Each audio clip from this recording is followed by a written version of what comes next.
by Raised Rainbow. Read by Ilya Leonov.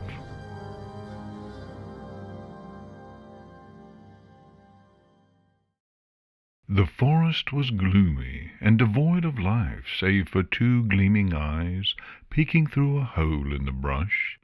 Nature taunted Fluttershy from all sides. Gusts of wind rustled the leaves, which in turn tickled her nose. Talon-like branches writhed in the breeze, curling menacingly, their shadows stretching out until their sharpened tips were set directly over her heart. All the while the timber groaned, and a ghostly howl permeated the black night. But Fluttershy didn't breathe, blink, or flinch. She merely sat still and alert, like a mouse hiding from a hawk. The wind died down just enough for the sound of snapping twigs to float through the woods. Her wings twitched once, and a weight built in her gut. The snaps were faint, yet close enough to get her heart racing. The gears in her head turned so fast that she bet smoke could have been billowing out of her ears. It could be anything: the wind, a pine cone falling out of a tree, or just a figment of her imagination. Or it could be him. The idea wasn't a new one. She wouldn't be hiding in the bushes, unblinking and barely breathing, if not for a shaky voice in the back of her head, telling her that this could be where he could be. It made sense for him to be out here. It was perfect hunting weather, and this was the perfect hunting ground. Dark, quiet, secluded, and full of flesh and blood. She should have stayed inside. She wrestled her frenzied mind back into reality and listened for the steps once more. Each snap threatened to deafen her. If her fears rang true, she would be able to see him any second now. First, he would appear in the form of a creeping shadow, barely discernible from the trees. Then there would be his eyes, wide as they reflected the darkness, and madness back at her. By then it would be too late. She couldn't afford to wait that long. Slowly and quietly she leaned down towards her flank and wrapped her chapped, quivering lips around a wooden handle. She pulled it out inch by inch, and soon the rusted dagger was free from its sheath. Her tongue tapped against the whittled birch, and her breathing grew heavy. She closed her eyes and counted to 10, hoping that when she opened them she would be in the middle of a daisy patch, surrounded by hundreds of fluffy bunnies, not a twig or claw or dagger in sight. The only taste would be that of the spring air, and maybe a hint of marigolds. She let out a deep breath and opened her eyes. She might as well have been staring at the insides of her eyelids. They were far brighter than this. A gust of wind blew a strand of oily pink mane over her face, and it stuck to her like a piece of tape. Without thinking, she raised a forehoof to brush it away, and sliced her leg open on the jagged blade. She dropped the knife and fell back on her haunches, a frail whimper escaping her lips. Her hooves clasped over her mouth, but the sound had already been uttered and faded, and her eyes grew wide as she heard the sounds of twig shattering under the heavy steps, growing closer and closer by the second. "No," was all she could murmur. Nowadays that word was as common as a breath or a blink. She leaned down and rubbed her hooves against the musty floor like a pony searching for a diamond in an ocean of dirt. The steps grew closer, heavier. Fluttershy swore she could hear the sound of his rough breathing. Her hoof made contact with something that felt like it could be the handle of her knife, and she leaned down to pick it up. It was too late. The sounds were upon her now, loud as a tornado and just as bone-chilling. She could feel his hot, rancid breath blowing against her face. This was it. She closed her eyes, and the sound passed right over her. The steps were far away by the time Fluttershy opened her eyes again. She arched an eyebrow, and was about to mutter in confusion, but she thought better of it. He could hear her turn around and have his teeth sunk into her neck before she could scream. He had misjudged her location. That was the only answer she could think of. Her ears perked up again, and she listened closely. The sound was gone, the creature with it, and Fluttershy was left to cradle her bleeding foreleg in complete solitude. Not even the hoot of an owl graced her ears. With a noise that was something between a whine and a groan, she rose onto her 3 good legs. She retrieved her dagger and began to sheathe it. Under the pale rays she could see the tenebrous liquid trickling down the blade. She groaned and fell back on her haunches, listlessly shoving it into its scabbard. A breeze blew through the woods, stinging her wound. A flap of her wings, and she hovered back through the brush. She pushed the low-lying branches out of her way with her good forehoof, while she let the injured one hang limp, like a wet rag. Though she didn't look down to check, the sight of blood had always made her feel faint. Fluttershy knew that little red specks splotched the leaf and twig-covered ground every few meters. At first she debated whether or not she should try to hide her trail. There were more than enough leaves strewn across to cover her trail with a few well-timed sweeps of her tail. If that didn't work, she could always break apart a few of the stronger-smelling flowers in her pouch to mask her scent. She pushed the thought from her mind almost as soon as it arose. This wouldn't be the first trail of breadcrumbs she had left behind, and nothing had caught her yet. Still, she lifted herself higher into the canopy. At least the altitude would make her harder to track. She knew the path like the back of her hoof. She knew when to stop fluttering her wings and glide. She knew when to perk her ears up and listen. Nothing but the wind, she noted. She knew when to make a quick turn upwards, and she knew where the hole in the canopy was. Even still, as she glided through the tiny gap, the sharp branches scratching at her wings and sides, she knew exactly what she would see. That didn't mean she had to look at it. Eyes locked on the forest below her, she took a hard right and began to fly faster than she used to think she could dream of. It still wasn't wonderbolts fast, or even as fast as the Pegasi at the back-alley races her father used to drag her to when she was younger. But to her it felt like she was about to break the sound barrier. A giant red flower passed beneath, its shade like that of drying blood under the pale light, and she banked to her left. As she did, she moved her gaze away from the monotonous treetops and stole a glance at the horizon. The world above the canopy was as empty and colliginous as the world below it. Far off in the distance, just barely visible when Fluttershy squinted, were a cluster of towering, charcoal-black objects. She had flown there before, had soared amongst the black skeletons of time. That had been, and would remain, to be the only time, if she had any say in the matter. Some day she would have a lingering voice in the back of her head tell her to fly back over there. "You can find a home there," it would say, its tone as coarse as sandpaper. It was the voice of a demon, the voice in her inner head. Of course, over time she had learned that demons, as vile as they were, spoke the truth, especially nowadays when there were no goddesses to turn her against. There was no reason for them to lie. Maybe it was right, maybe there was salvation amongst the towering corpses. Speculation didn't matter much to her, though. The only way to know for sure was to fly back out there, and she wasn't doing that. Never again, not even in 100 years. There was too much risk, too much pain, and not enough rewards. Fluttershy shook her head and glanced down just in time to see herself drawing near the thorn.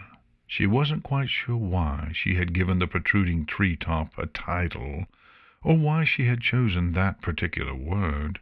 It must have been because it made it feel normal. "Almost there," She mumbled inwardly. She moved all her attention to her wings and began to flap as if her life depended on it. In only a few blinks of her dry eyes she was at the hole. She let out a small squeak and awkwardly flew through it, splinters and whimpers following her all the way to the soft ground that made up the pond's shore. As twigs and leaves rained around her, Fluttershy lifted her head, perked her ears, and took in her surroundings. The surface of the pond trembled in the constant breeze, but besides that, it was as if a cover of reticence had been draped over the clearing. No birds chirped, no fish splashed as they broke the surface to catch flies, no coyotes howled from somewhere deep within the myriad of weathered trees, and no baby animals rolled restlessly in their sleep, filling the air with the sounds of rustling and snapping straw. Fluttershy let out a sigh that even she couldn't hear over the torrential breeze, and, lackadaisical step by lackadaisical step, made her way around the shore. Her cut forelegs screamed with each flex. She could feel the blood soaking the fur as it trickled down. As she veered closer to the water, she felt the urge to sigh, but she held it back. The wind could only carry so many. She dipped her foreleg into the tepid waters, cringing as a burning sensation slithered all the way from her hoof to her shoulder. It wasn't a deep cut or a wide one, and she had experienced much worse, but the searing pain of each wound never failed to call forth a few tears. She bit her lip and stuck her nose into her pouch. It smelled of decay. It took all her effort to not throw up right then and there. She sniffed around, retching constantly, until she found the smell she was searching for. Delicately clamping her teeth around one of the flower's petals, she pulled it out of her sack and dropped it on a nearby stone. Fluttershy then took another damp rock in her mouth and, trying in vain to ignore the moss tickling her tongue, used it to break the flower apart. Once the petals were the size of ants, she scooped them up on her tongue and placed them over the cut. Confident that they wouldn't fall off, she leaned down and introduced her muzzle to the murky water. She sputtered and coughed a bit as the liquid rushed up her nostrils. Eventually she was able to calm herself down enough to take a mouthful. She quickly pulled out of the pond and leaned over the cut on her leg, letting the water pour out of her mouth like a gentle fountain. If Rarity were around to see her, she would gag. Hey, Fluttershy bet that even Applejack would find the act revolting, but they weren't around to judge. Even if they were, Fluttershy figured they would understand. She only did what she had to. Without moving her leg, Fluttershy reached back into her pouch and pulled out a thin, shredded bandage strip. If it were bright enough outside, she knew that she would see brown splotches where the strip had been used countless times before. A part of her mind worried about what the repeated use of the bandage might cause. The words infection and disease rang the loudest, but it was shoved aside. She had to make do with what she had, and an open wound, in her opinion, was more of a risk than a dirty bandage. Without another moment of hesitation or thought, she wrapped the bandage around the wound and stood up on shaky legs.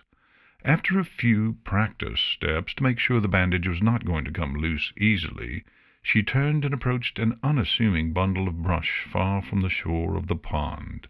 To any other pony, it was just a bunch of shrubs and what-not, but to Fluttershy, it might as well have been a door with a welcome mat placed before it.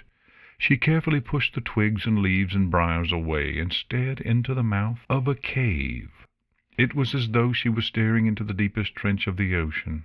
She paused in the entryway, filling with her hooves and listening to the perpetual wind.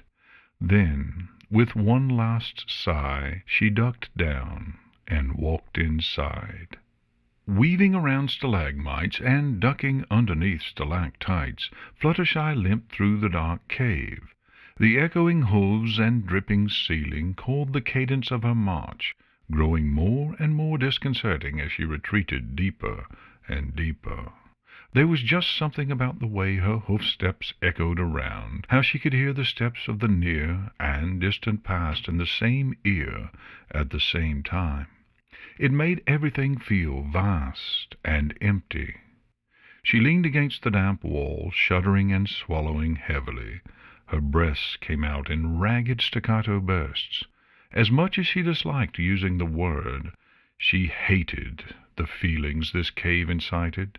Never before had she thought it was possible for a place to make her feel both claustrophobic and agoraphobic simultaneously. She also loathed the way it made her throat close and her eyes water and her heart sink into the pit of her stomach. But she had to admit that it wasn't the fault of the cave so much as it was the fault of reality. Fluttershy groaned and pushed herself off the wall. With a loud cough, her legs began to move once more. If there was one thing to be thankful for about the whole situation, it was that the cave wasn't too far below ground. Long, yes, but not deep underground. Every few steps there was another hole in the top with pale light trickling through it. If a storm blew through, it would be trouble. Luckily for Fluttershy, it didn't rain much any more, and when it did, it came in the form of light sprinkles.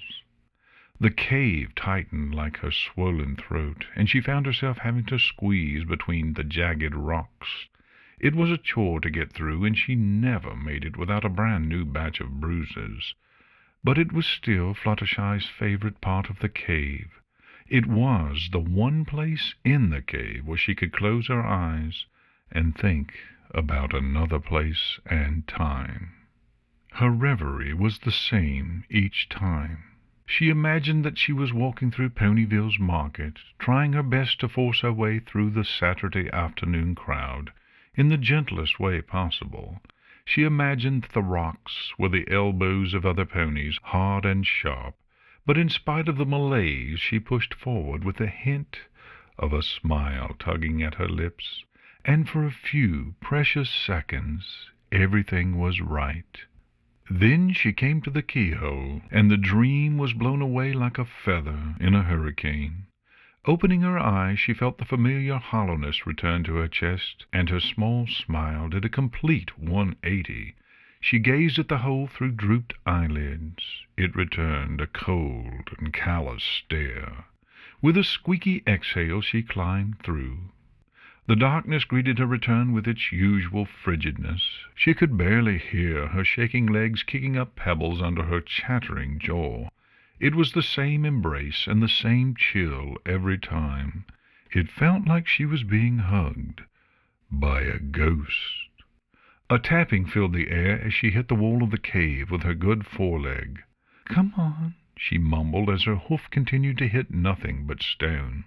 She was used to hitting the switch with her left leg, but now that that leg was nothing but an aching, swollen, bandaged mess, she had to improvise. Didn't make it any less frustrating, though. She bit her tongue, closed her eyes, thought of sunny meadows filled with giddy animals, and slowly pressed her hoof against the wall. She moved it down and heard a small clank. A small smile formed at her lips as she felt around for the button. With a press of her hoof there was a spark, then a faint whirring, and the cavern was doused in an amber light. It was difficult to make a cave seem homely, especially to a pony, but Fluttershy had tried her best.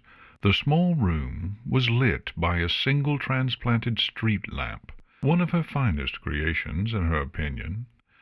Though electronics and technology in general were far from her forte, she had been able, through trial and error, burns and scars, and enough frustrations to fill an art school, to put together a something resembling a lighting setup.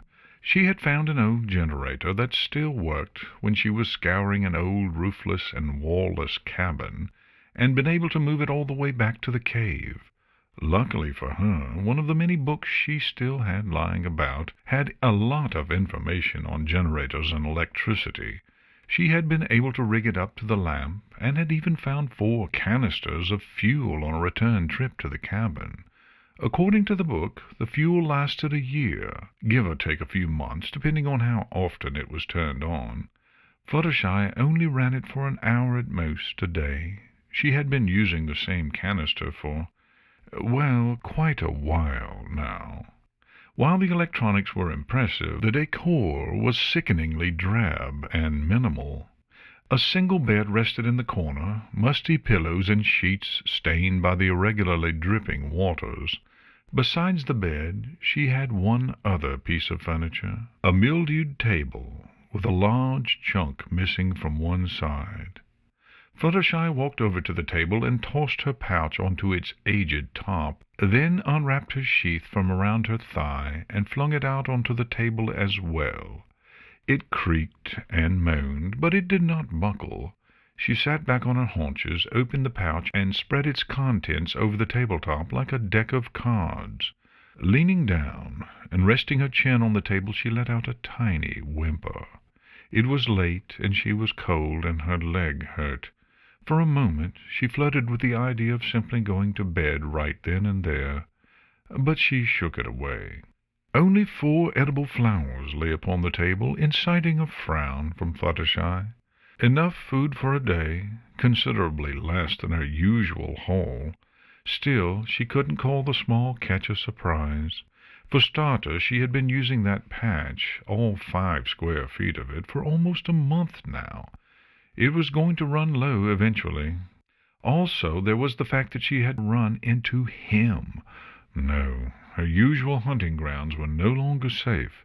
She would have to find new ones. She groaned, slamming her face against the top and scratching at the wood with her hooves. She could barely keep her eyes open. Bed now, plan tomorrow. Even her inner voice sounded tired. Her knees and back cracked as she stood. She limped over to the bed and fell down onto the mattress, not even bothering to move her head up to the pillow. With a sigh, she turned her head, resting her cheek on her foreleg, and staring at the faded picture taped to the cave wall. A ghost of a smile tugged at her lips and didn't leave, not even after she had fallen asleep. Fluttershy awoke with a frown and a snort. She had dreamed. It was the same dream she had every night, wave after opaque wave, washing upon a shore of volcanic ash. She used to be able to feel the sand beneath her hooves, uncomfortable and foreign, but now it was just her, a vast sea as dark as coal, and a beach with not a seashell or rock from horizon to horizon. Some nights she walked it. Not last night, though. Last night she sat and watched and let the Stygian water rinse off her sandy hooves. Muttering gibberish, she moved her uninjured foreleg directly against her nose, sniffed, and choked. For a second, Fluttershy thought she was going to throw up all over the bed, but she was somehow able to keep the tsunami in her gut at bay. She swallowed the sour lump in her throat and sat up, her stomach still whirling, and nose feeling as if a gallon of salt water had been poured up it. Shivers racked her legs as her hooves touched the stone floor. Small, uneasy steps guided her over to the table, and she sat down with a grunt. She propped her bandaged leg up and grimaced. It was soaked through, a drop of blood trickling down the cloth and onto the wood. Lowering it, she began to sift through a litter of papers in the top right corner with her. Eventually, her hoof fell upon a sooty, thick sheet of parchment covered in black lines and even blacker X's. Fluttershy rested her foreleg on the table and placed her hoof under her chin. With a tilt of her head, her neck popped like a firecracker. She let out a high-pitched sigh and began to scan over the map. The first thing she did was stick her hoof in a pile of ash and cross out the small patch of land she had been the night before. Wiping her hoof off on her tail, she began to search for a new spot. More and more of the patches she had found were becoming nothing but ash marks. Now only 2 remained. Her stomach and head felt as though they'd been dunked in a pool of icy water. Swallowing the lump in her throat, she studied the 2 remaining candidates. Location number 1 was a triangular field of daisies near a bluff on the western coast. She had come across it while searching the coastline for caves to hole up in. There'd been a decent camping spot in one of the small caves on the cliff face, but after one night of cold waves constantly washing on her every few minutes, she had abandoned it for drier pastures. The field had only been touched by her hooves once, and she had only taken a single daisy. She had flown over it again in the last month, and it hadn't changed much. If her memories were correct, there were 13 daisies in the patch, roughly 2 weeks' worth of food. The second candidate was more promising, but also riskier. During a scouting trip she had seen a greenhouse amidst the ruined buildings. Even from hundreds of meters in the air she could see hundreds of edible flowers. An all-you-can-eat buffet. If she could get there, she would have enough food to last her months. However, she wasn't sure if it was worth it. Getting the flowers meant going to the greenhouse, which meant going back into the heart of the city, the one place she had sworn that she would never go again. The land of reminders, from the smell to the slag. Just the very thought of going there sent a chill down her spine and made her wings lock against her side. She grunted and tried to unfurl them, but they were equal parts stubborn and afraid, and refused to move even a single feather. And then there was him. The city was his territory, his lair. If she ventured in that direction, she would run into him. It wasn't even a question of when anymore. She knew him. She knew that he desired nothing but the taste of flesh and blood, and she knew that she was the last pony in the bag. If she ventured into the city, he would find her and attack. The idea of flying away from him gleamed promisingly for a fraction of a second before imploding. Her wings were locking up just thinking about it. No way would they carry her to safety. It took her mere seconds to decide the winner. With a snort, she rose to her hooves. First things first, she was going to have to clean herself up. Any more days without bathing, and she guessed that the smell of the cave would become unbearable. She'd lived in caves filled with animal feces and wet fur, and a cottage filled with the same, and neither of them came close to matching the rankness of Fluttershy's own body at that very moment. She limped over to the entrance to her home and hovered, hooves barely leaving the floor. The only bar of soap she had lay upon a natural shelf that had formed in the cave wall. It was less likely to get wet there than anywhere else, and considering how rare soap was to come by these days, she felt that the extra workout was worth the trouble. She slid the bar off the shelf with her foreleg, catching it on the top of her head. Once her hooves were back on solid ground, she tucked the bar underneath her wing. Sure that the soap was secure, Fluttershy crept back over to the table, scooped a couple of daisies into her pouch, draped it over her torso, took the strap of her holster in her mouth, and walked over to the cave door, barely squeezing through the tight opening. The world was gray. A constant veil of smoky clouds covered the sky, and the air stunk of burnt wood. Fluttershy wondered if there was a forest fire, questioned if she should fly above the canopy and check, just to be sure, but then she remembered that it was spring. It smelled like burnt wood the spring before, and the spring before that, and the spring before that, and so on and so forth. This year was simply no different. She walked round the shore, occasionally hopping over a stick or a rock, and landing on her hind legs as though it was some kind of game. And maybe it was. Maybe it could qualify as a game. She was having fun and creating rules about what to jump over and how to land and how many points a perfect landing earned, as well as how many points were deducted if one of her forelegs touched the ground after a jump.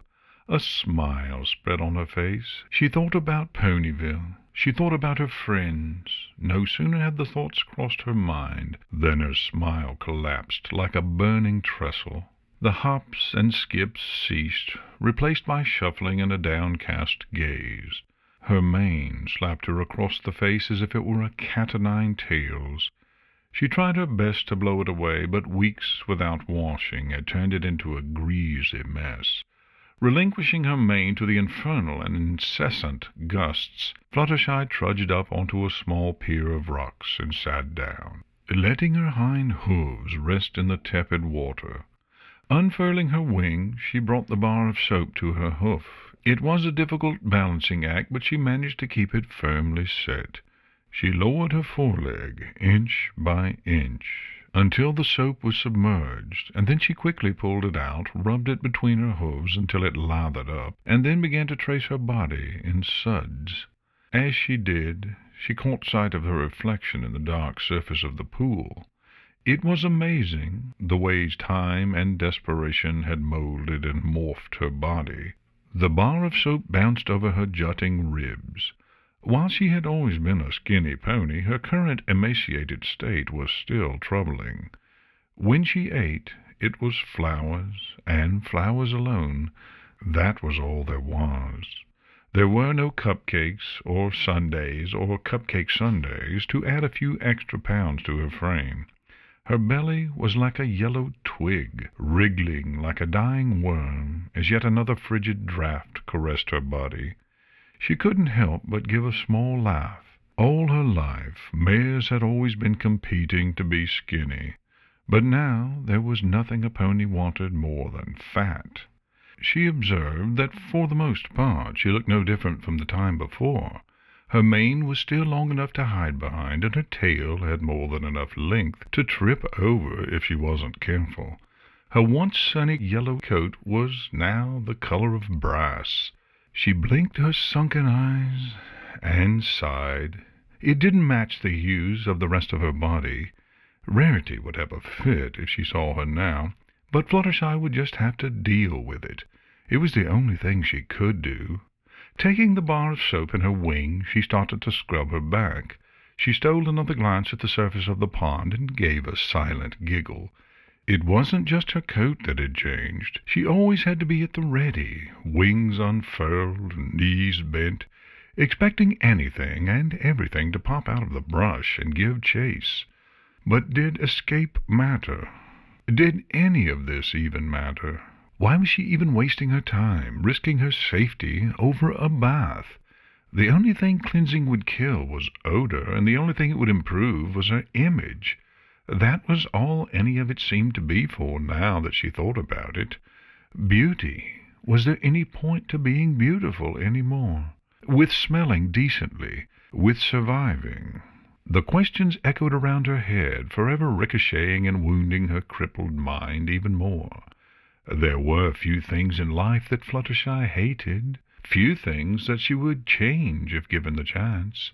Her glass-half-empty outlook was one of these things. However, there was one thing that made her gloom a little brighter. Though she couldn't erase her thinking, she had found the perfect distraction. Without a word or thought more, Fluttershy jumped into the water. Under the ice-cold water she stayed for what felt like hours, her mane dancing around her like ballerinas amidst the murky depths. Soon her lungs felt like blocks of concrete, and her face grew numb.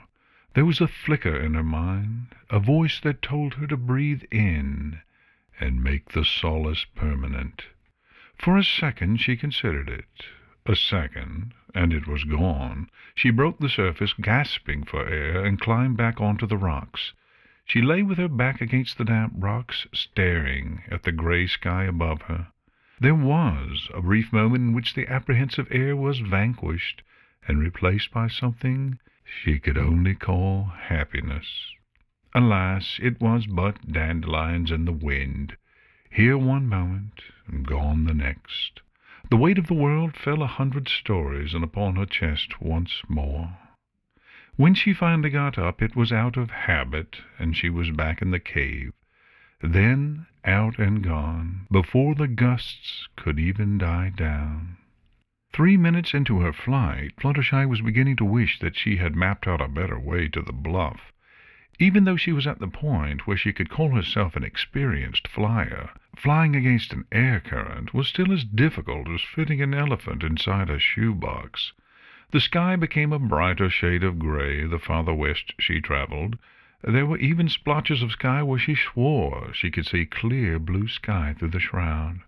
Sure, she could have been seeing things. She probably was. Nothing could pierce that miasma. But she liked having that little bit of hope. It was something to hold on to, even if the other end was connected to yet more dead rock. Below her, the canopy stretched out, a waning, sickly green mass. Near the horizon, she could see where the green ended and a pale brown began. She sniffed the air and was greeted by the scent of salt. The air felt a little bit wetter, livelier. She exhaled and wiped the sweat from her brow. Just a few more minutes, she thought, repeating her mantra like a broken record. Just a few more minutes. Just a few more minutes.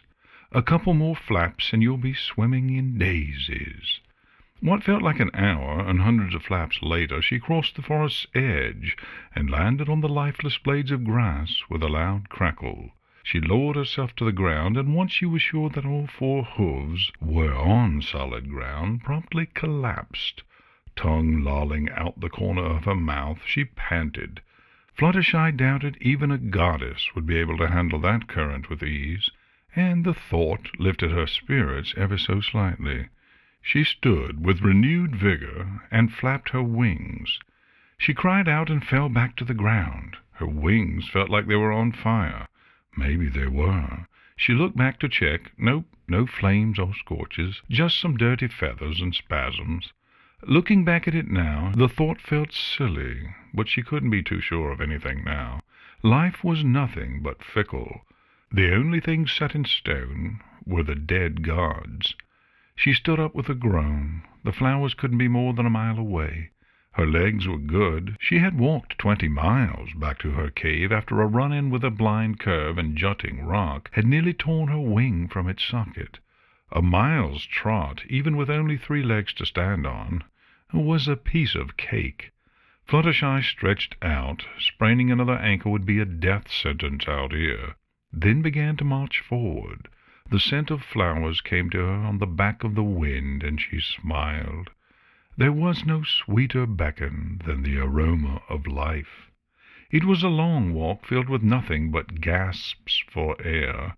The minutes ticked by, and Fluttershy's legs felt heavier and heavier. Her mind screamed for her to stop, but she shook the thought away. If she stopped now, she knew she wouldn't start again.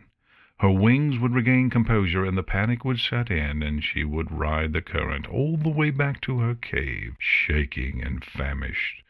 No, she had to push on. She had to.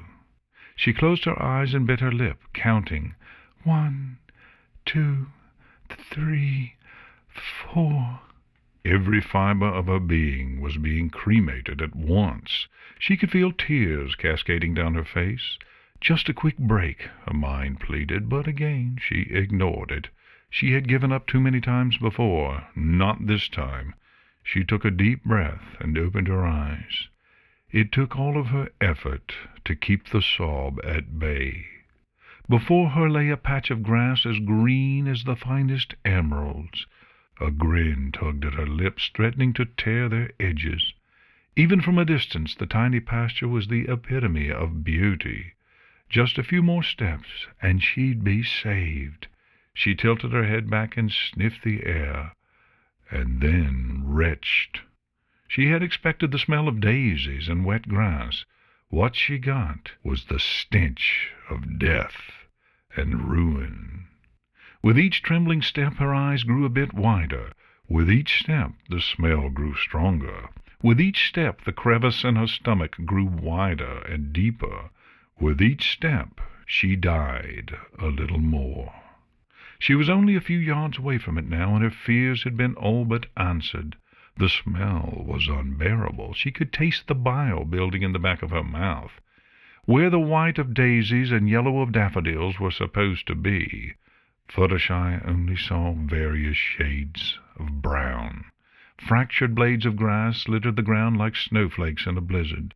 The corpses of daisies and daffodils were strewn about Ground Zero, and Fluttershy mourned their loss. On the flowers that had not been murdered in cold blood, she found no. She hoped it was dirt, but the smell was undeniable. Praying that luck was on her side for once, she gave one good sniff.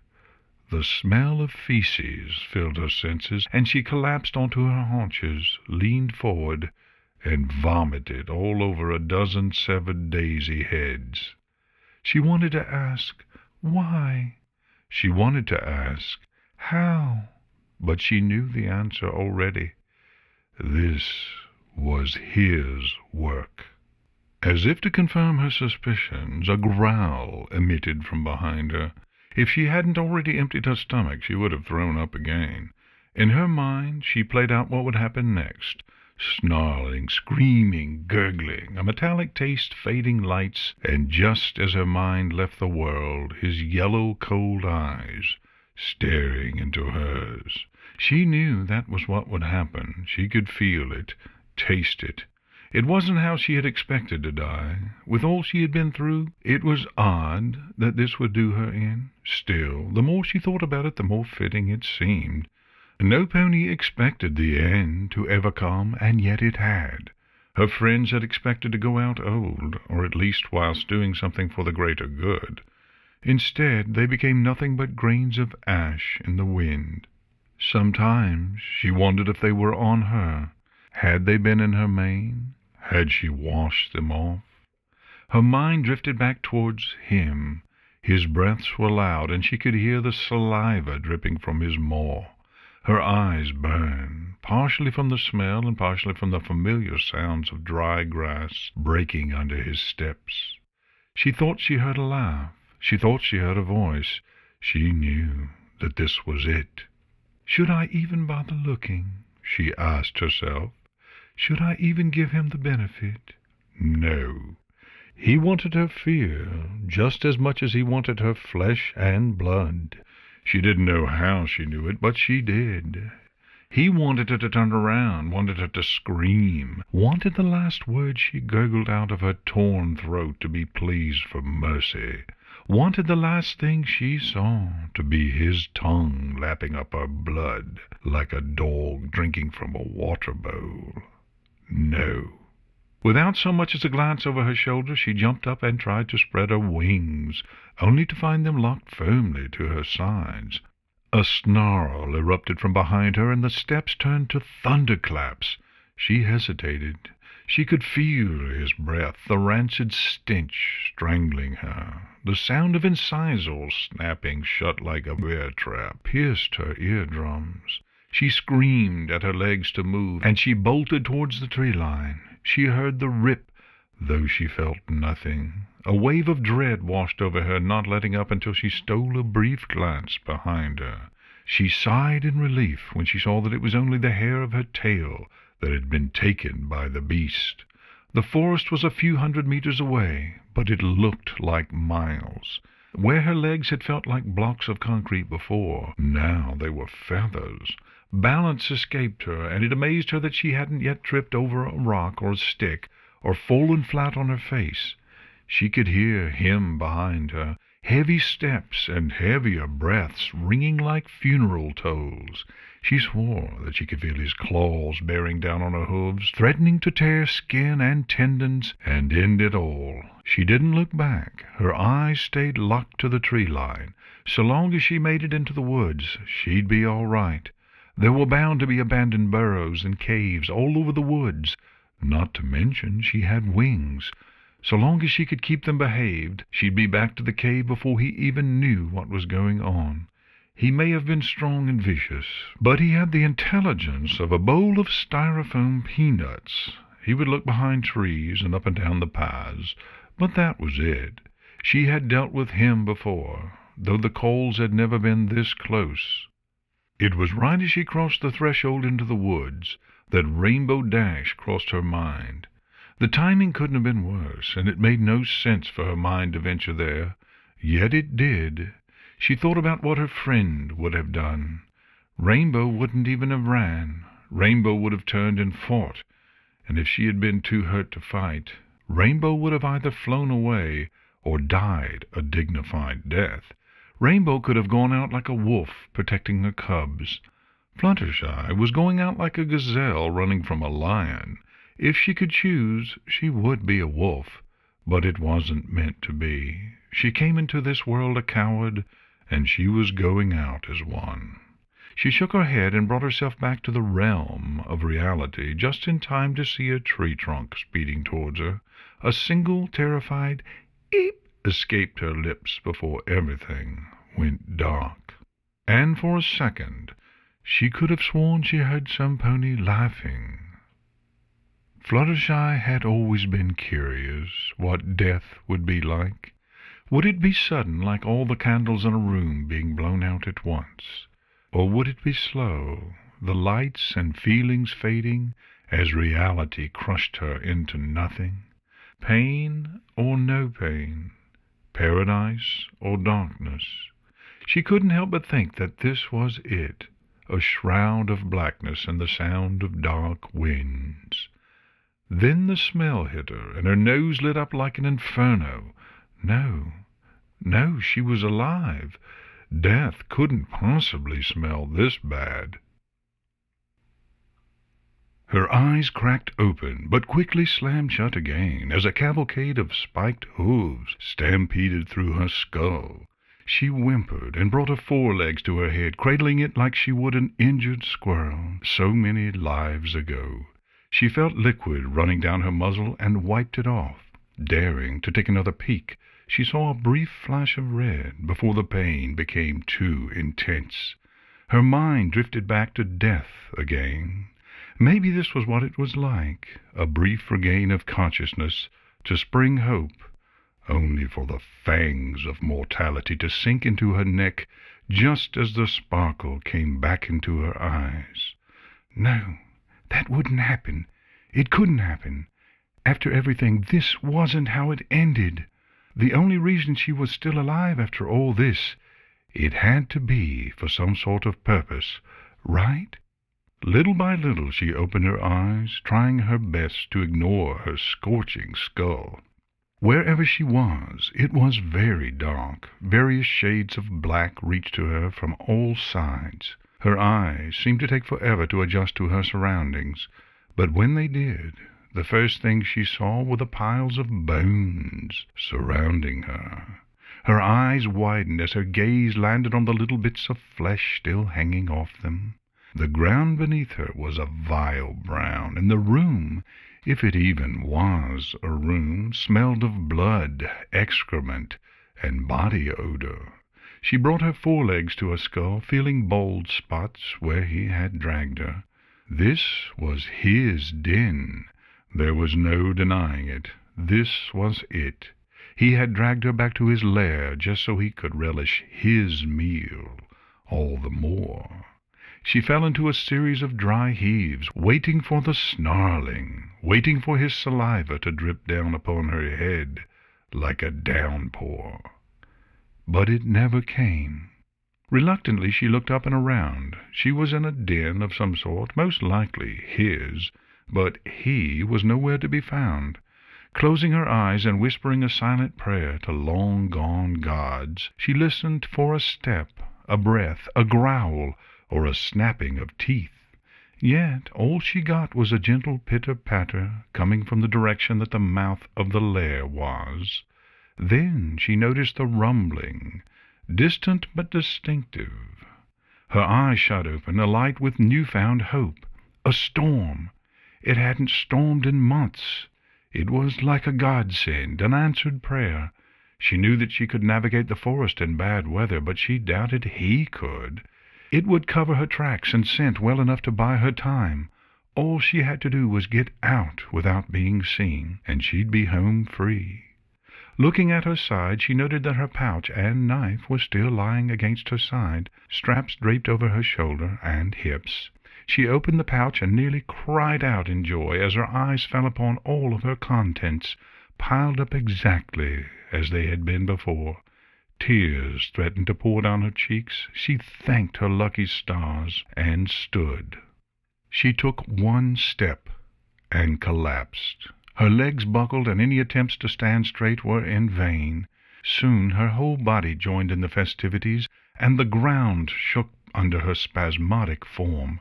She wanted to move, had to move, and screamed at her legs and wings to do so, but her demands went unfollowed. Her cheeks and her stomach felt like they were filled with sand, and a deathly chill washed over her body. At first she thought she had been poisoned, but she knew that couldn't be the case. No, this was simply her being what she'd always been, a craven. It amazed her how she had survived for so long. Was it simply a game of blackjack, and she had simply been dealt the best cards while every pony else had overdrawn? Or was it the work of something higher? If some higher being had decided that she, of all ponies, were to survive the end, why? Did she have a purpose, or was it simply entertaining to watch her cower as she avoided the inevitable? Maybe the world was just entertained by the prospect of watching some lily-livered Pegasus go through hell. Meek ponies like her might inherit the earth, but that didn't mean that it was on her side. She knew that there were devils out there, and that they were waiting for her, that they stalked her and hungered for her, and that they would eventually win. Grunting, she rose back to her hooves, and step by trembling step made her way towards the exit. She was anything but stealthy. The pebbles bounced across the cave floor as if an earthquake was savaging the world. Water poured down from the top of the mouth, forming what appeared to be a staircase made of rushing water. She liked the idea of stairs made out of water. It reminded her of some of the things she'd seen back when magic had ruled. Briefly she wondered if magic still existed, but the thought was pushed away as a falling rock startled her. She looked behind her, expecting looming shadows. She got nothing. With a quavering sigh, she moved on. The cascade of rainwater greeted her with a cold, "Hello." She pushed her matted mane free from her eyes and immediately crouched into a prone position. Maybe this was a trap. He was probably perched above the cave mouth, with a blood-soaked grin spread across his maw. Practically crying in fear, she turned her head and stole one quick, shaky glance behind her. A dark shadow loomed, and she fell backwards with a squeak. Lightning illuminated her surroundings, and she saw that it was just a boulder. Frowning, she rose to her hooves once more and took 2 steps forward. When she halted, she swore she heard her stomach collapse. All around her was rain and canopy and tree trunks she had never seen in her life. This was all a game. She knew that somewhere in the great wide open something was watching her and laughing. She knew that she couldn't let it be satisfied. She closed her eyes and asked what Rainbow Dash would have done. It was a simple question, with a simple answer. Rainbow would have soared off at the speed of sound. She told her wings to unfurl, but they curled up tighter. She demanded them to open once more, and they seemed to sink into her skin. Shaking her head, she closed her eyes and asked what Applejack would do in this situation. "Get the heck out of Dodge." The voice was distant, as the voices of all ghosts were, but even in her head Fluttershy could hear Applejack's accent, could see her bright green eyes, sparking all the motivation she needed. Without so much as a doubtful whimper, she began to walk, her legs as heavy as lead. Time was something Fluttershy had stopped caring about long ago, so when she came to the clearing she didn't know how long she had been walking.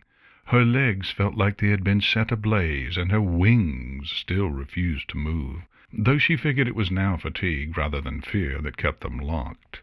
At first her journey had been met with raindrops. When the rain lifted a half-hour into her walk, it was replaced by tinnitus and blurred vision. All the trees looked the same, and the wind always sang out in the same voice. At one point a noise had roused her from her robotic state, a chirp of some sort. Though such hope was foolish, she had perked her ears and searched the trees like a mother looking for her foal anyway. She searched the branches for what felt like, and probably were, hours, hunting for the tiny form of a bird squawking away in its nest or flying through the sky with ease. The only thing she saw was the bent branch blowing in the breeze, a chirping sound ringing forth with each gust. She fell back onto her haunches and stared at the field of shriveled grass before her. Familiar dark shadows were creeping down upon the ground, silhouetting the claws of the tree branches. Still, the impending dark wasn't the only thing that made her stop.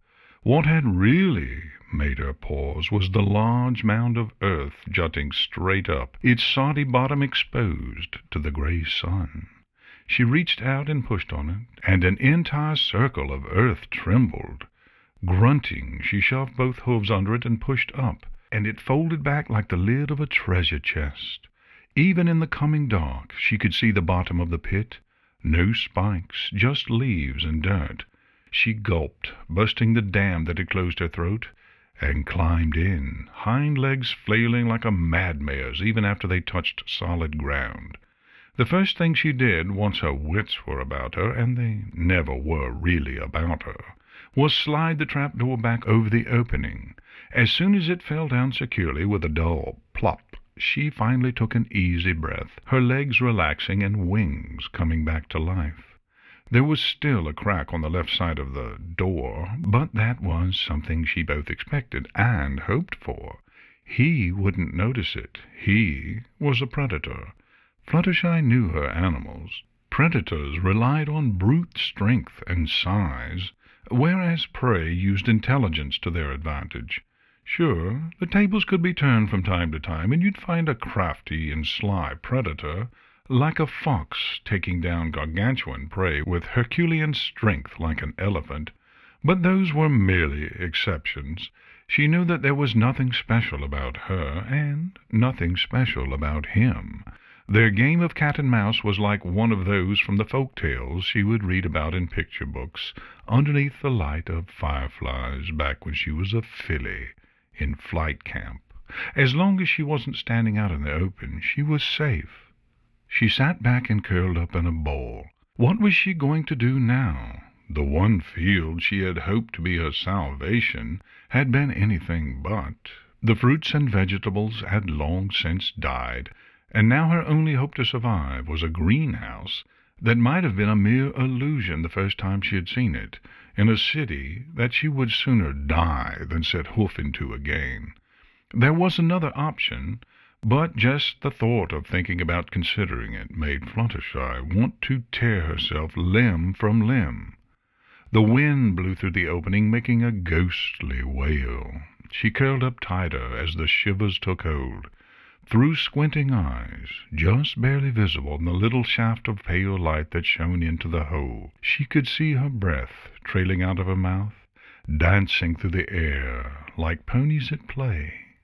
A frail giggle shook her chest as the hazy visions of a camping trip she and her friends had had back in the day made its way into her vision. The 6 of them were curled up in their sleeping bags, all under the same roof, the same sky, very much alive and well. Outside, an owl hooted, while the dying sparks of the campfire performed their curtain call, crackling just loud enough to keep Fluttershy awake. She began shivering as soon as the tent had been zipped up and hadn't stopped since.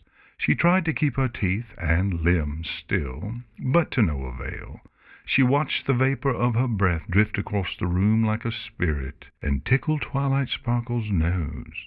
The unicorn stirred, and Fluttershy's ears drooped. She hoped that she hadn't woken her. She had. Fluttershy whimpered as she heard the sleeping bag unzip, and her shaking increased. Time moved in slow motion as Fluttershy watched Twilight slowly walk towards her, beautiful violet eyes sparkling in the dark, constantly drifting from her to the floor, then back to her, always back to her. Fluttershy felt her friend's hoof quaver on her shoulder. At first she wondered why Twilight was so nervous. Then she realized that it was merely her hoof taking a ride on her trembling form. Fluttershy? Twilight asked. The voice was fainter now, but it still had that tone, that caring tone.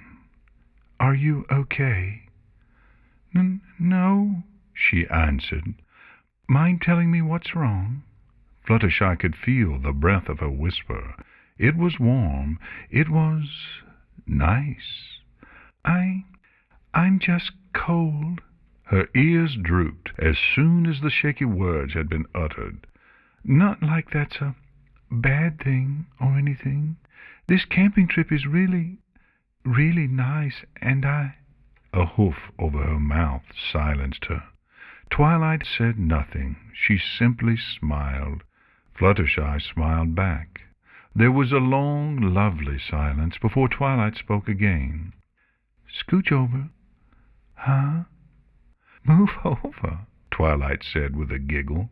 The sleeping bag's obviously not keeping you warm. But why does that mean I have to? The words drifted off as Fluttershy felt the most heavenly warmth she'd ever felt in her life rush over her. Even in the dark she could see Twilight's eyes inches from her own. Good night, Fluttershy. Good night, Twilight, Fluttershy stammered, the shakes coming back full force. She worried that this would disappoint Twilight. After all, she was putting so much effort into making her feel better, and what was she rewarding her with? More shaking. But Twilight's eyes didn't furrow. The smile on her face never lost a single drop of warmness. All around her, Fluttershy could hear rustling and zippers. All at once, she was buried in a sea of warmness, forelegs wrapping around her neck, and soft, lively bodies brushing her and resting against her like a blanket. In the dark and the cold, she was able to make them out, the feel of their coats and muscles as they breathed softly. It was a feeling as familiar to her as the feel of her wings as she soared through empty skies. Their shadows were like the ashen silhouettes of lovers on the wall of a bombed-out city, unwashed by time, beautiful, painful. She let her eyes crack open as sleep rolled over her like gentle waves. She looked with both her eyes and body, relishing the moment, wishing it would never end. Like an elderly mare looking over her college photographs, she focused on them, how they looked and how they felt, and just how important they would forever be. The delicately filed and decorated hoof of Rarity, a diamond-encrusted bracelet on her foreleg reflecting the moonlight. Pinkie Pie's grip, tight and full of life. Fluttershy could smell the cotton candy. She could see the muscles in one of the forelegs, and she knew then that had to be Applejack's. Her touch was equal parts strong and gentle, and all parts friendly. A brief flapping sound and a fifth grip joined the fray. This one felt like a death grip around her neck, and yet there was an all-too-familiar lightness to it. She heard a thump and giggled slightly at Applejack's hushed scolding. Then she felt something bury itself in the back of her mane, lively breaths tickling her scalp. "Night, Flutters," Rainbow Dash whispered. "Good night, girls." Fluttershy's grin grew wider and wider, and she could have sworn that her lips were about to tear at their seams, but she didn't care. "I love you all." And with that they slept, 6 sets of gentle breaths permeating through time. Fluttershy sighed and watched the trail fade. It reminded her of a time she longed to remember, yet could feel fading fast. She reminisced about a time when she knew the order of the colors of Rainbow Dash's mane. Now she could barely remember what the colors were to begin with. Was it red, orange, yellow? Orange, yellow, red? Or did blue come first? She tried to remember what the first book Twilight forced her to read was, the compliments Rarity had given her during one of her many modeling sessions at the boutique, the flavor of the dozen smiling cat-faced cupcakes Pinkie had given her on her 19th birthday, the color of the bands in Applejack's mane and tail. But she couldn't. They were all memories lost to time, and soon the others would join them. Friendship may be a star, but even the strongest, brightest stars fade in time. But that didn't mean it had to be now. No, so long as she survived, some pony would remember 5 of the greatest creatures the world had ever known. The 5 worth remembering the most. What would her friends have done? They would have gone into the city. They would have taken risks. Fluttershy felt the flame in her chest warm a few degrees. Tomorrow she would walk to the city and into that greenhouse, and her friends would be there with her every shaking step of the way. She knew they would. They always had been, and they always would be. The shivers ceased, and she closed her eyes, and though she knew it was just her imagination, she could have sworn she felt 5 legs wrap around her, calm her mind, wipe away her tears, and lull her to sleep. She woke with her eyes set in a burning glare, fueled by a fire in her chest. Her memory sang out in cheerful, ghostly voices. She stood up immediately and pushed the trap-door away with a snarl rather than a grunt. Re-entering the chilly, wet air, she unfurled her wings like a warrior and took to the skies. Fluttershy weaved between trees with the speed of a royal guard and the agility of a wonderbolt. All the while, the 5 faint voices resonated in the back of her head, pushing her forward and gnawing at her heart. When the tears came, she knew not the cause.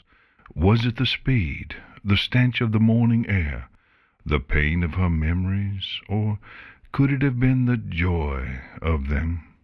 After what felt like miles, she noticed a tree on her right with a poorly carved butterfly etched in its trunk. Immediately she set her wings straight out to her sides and glided to the ground. Her hooves touched down and she scurried into the bushes.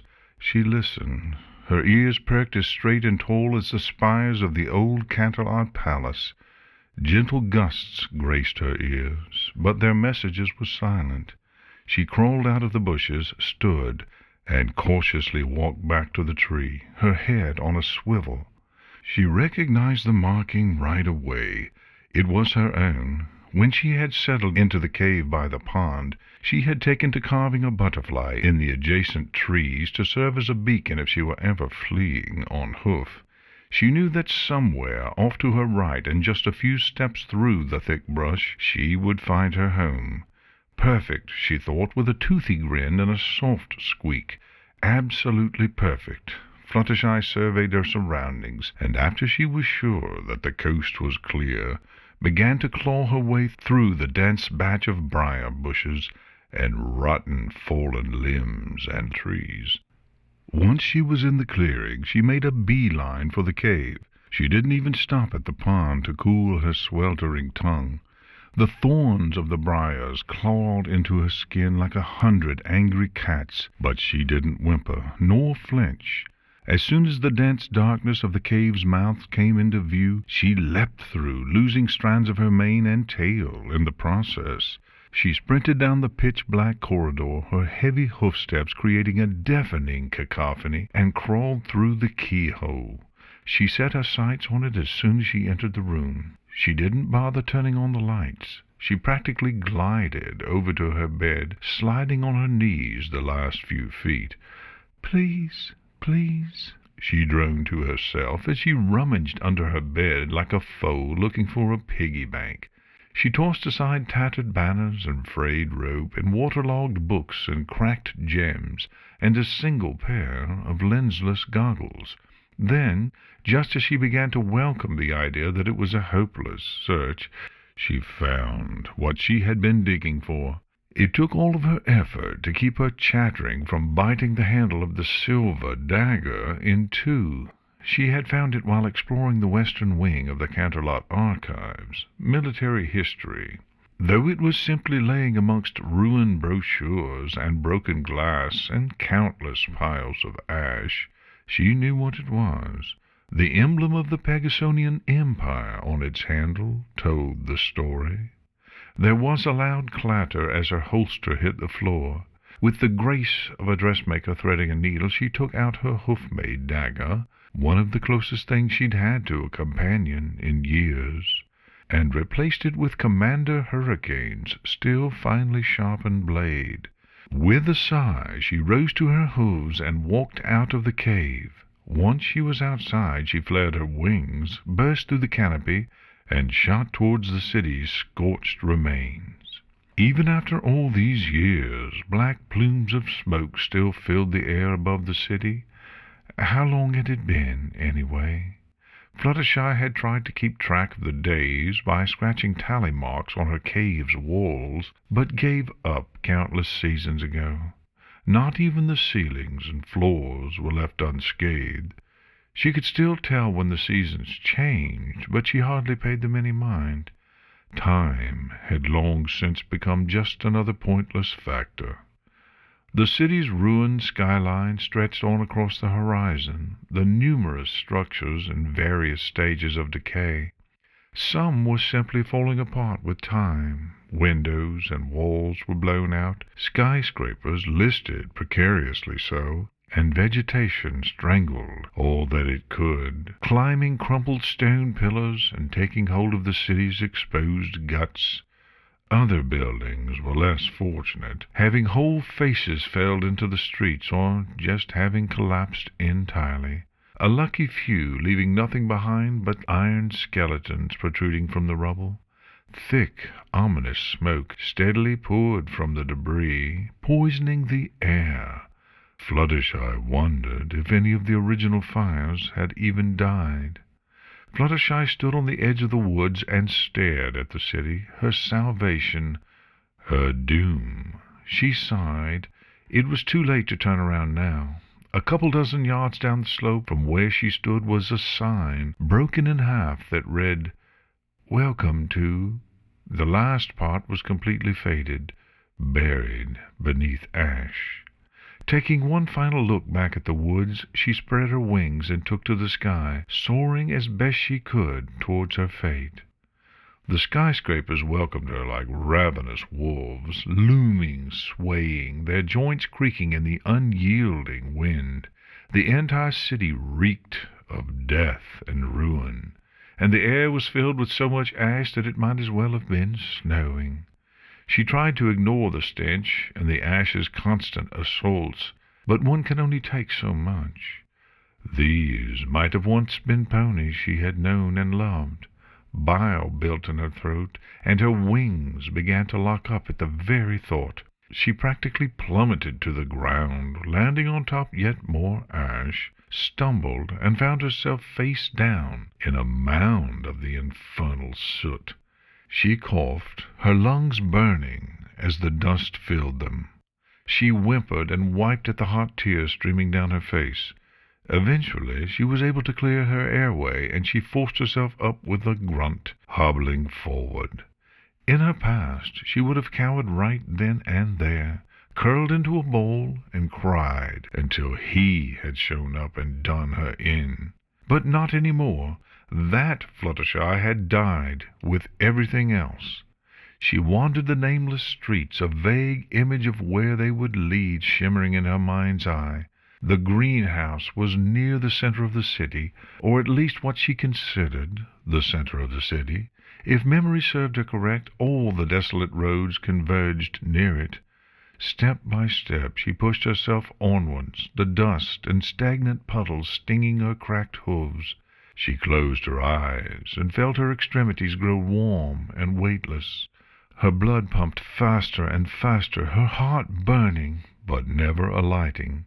In the back of her mind 5 ghostly voices whispered, pushing her on and calming her mind. As she walked, the world closed tighter around her, as if she were walking through a narrowing tunnel towards a light that she couldn't trust. It could have been sunlight at the end of the tunnel, or a freight train barreling her way. It didn't matter much. Both led straight to death, anyway. She simply kept moving, and silently wished that when death came, it would be quick.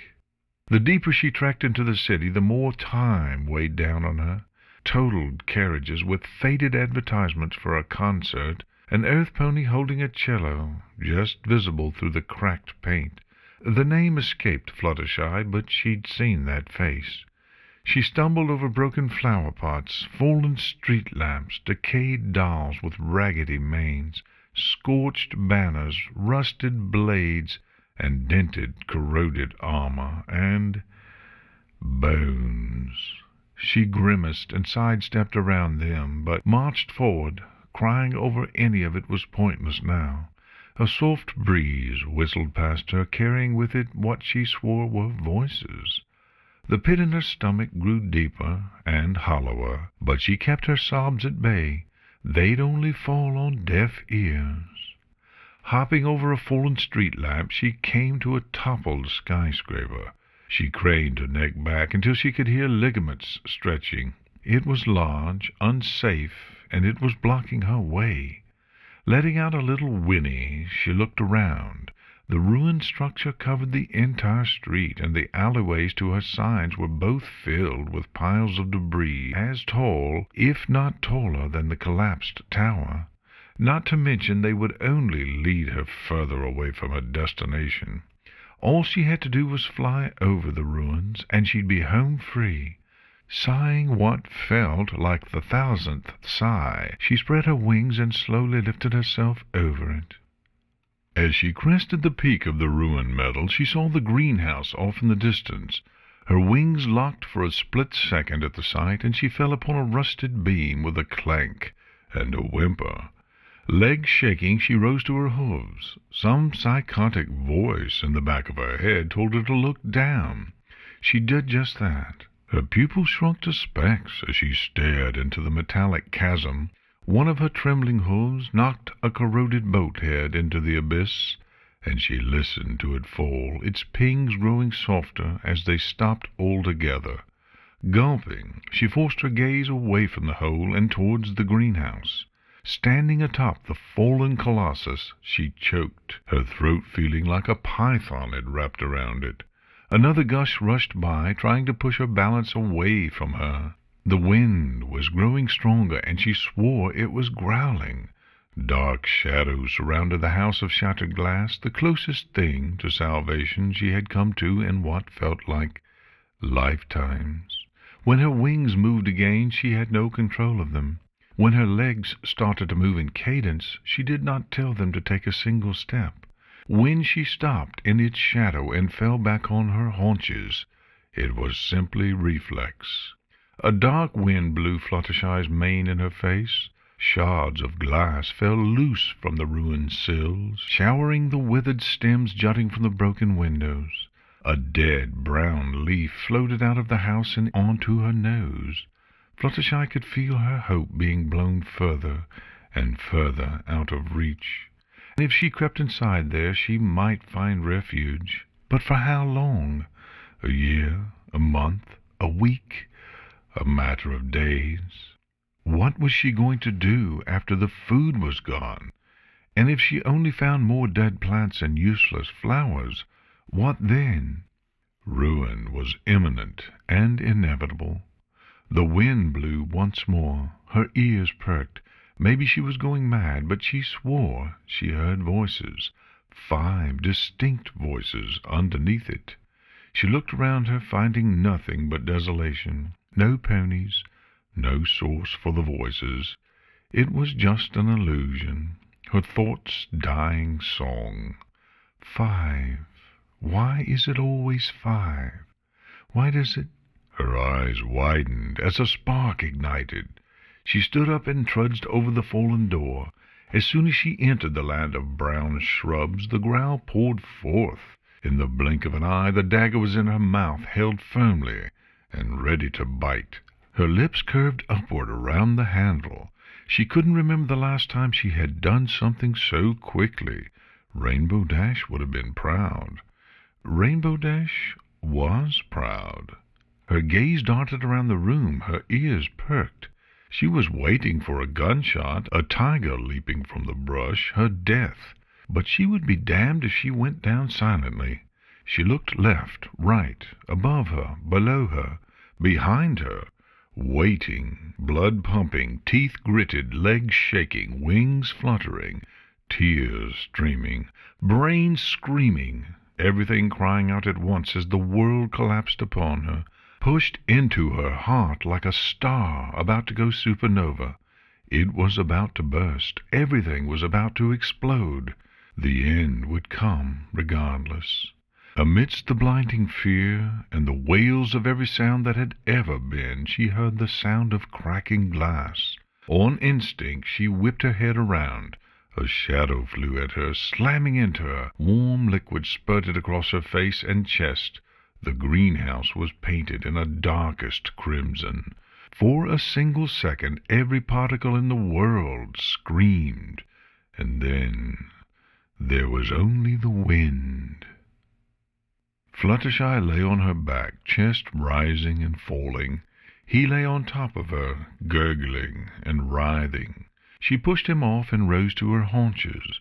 As she sat up, she stole one look at his face, and her blood froze in its veins.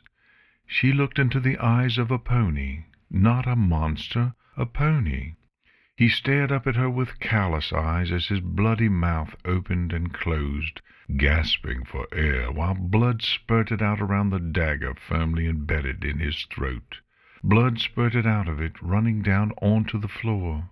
She had severed everything, and for that she was thankful. At least it meant that it would be quicker and less painful, much unlike hers. He reached a hoof up and grabbed her foreleg, snapping his teeth and trying to lift himself up. Fluttershy placed a hoof on top of his head and pushed it back to the ground and smiled. Then she scooted across the floor, through the blood, and lifted his head and her forelegs. Slowly she ran a hoof through his mane and hummed a soft tune. In spite of everything, he was still a pony, and all ponies deserve to die in kind hooves. His ravenous yellow eyes set on her sympathetic ones, and Fluttershy swore she saw a flash of something in them, a flash of thanks, sanity, and love. And then, like everything else, it was gone, replaced by an all-too-familiar, glassy veil. She continued to cradle him, even after his chest stopped moving and his body grew cold. When she finally laid his head back down onto the equally dead ground, she was sobbing. He may have tried to kill her. He may have been a cold-blooded predator. He may have done a lot of things, but he was still a pony. Every pony deserved to be mourned. It took hours for her tears to stop flowing. When they did, she could hardly tell which way was up. She rose onto her quavering hooves and looked around through foggy eyes. They only fell on dead brush and wilted petals. Her eyes were dry of tears, and her chest burned like the long-gone sun, but she wept none the less. All this had been for nothing. She guessed that it was fitting. Karma didn't have to move fast to catch up with her. She had just killed a pony, so she deserved no better a fate. With a sigh, she began to shuffle out of the greenhouse. She wondered how long it would take her to starve. A day or two? Would she last weeks? She was a murderer, so she guessed that her punishment would be severe, slowly withering away, feeling her stomach shrink and her bones rot. It was as she was pondering what it would feel like to shrivel up like a sponge in a bonfire that she saw it, a single pot of morning glories, purple and violet and pink and blue and white and orange. And just off to the side, on a straight and healthy stem, was a yellow bud. She sniffed the flowers, stared at them, worshipped them, and they sang back and showered her. There was still hope. There would always be hope. Maybe she'd find flowers someplace else. Maybe another field she had looked over. Maybe over the mountains, or maybe even somewhere across the sea. And if there were no more flowers anywhere else, well, she was going to take it one step at a time, A pony never knows what's truly on the other side of a door until they walk through it. She stood up straight, ran her hoof through the flowers as delicately as she could muster, and walked out the door. She had no idea where she was going to go or what she was going to do. But she had made it this far on improvisation alone. She'd find a way. She spread her wings and took to the air. A dark wind blew, and Fluttershy rode it.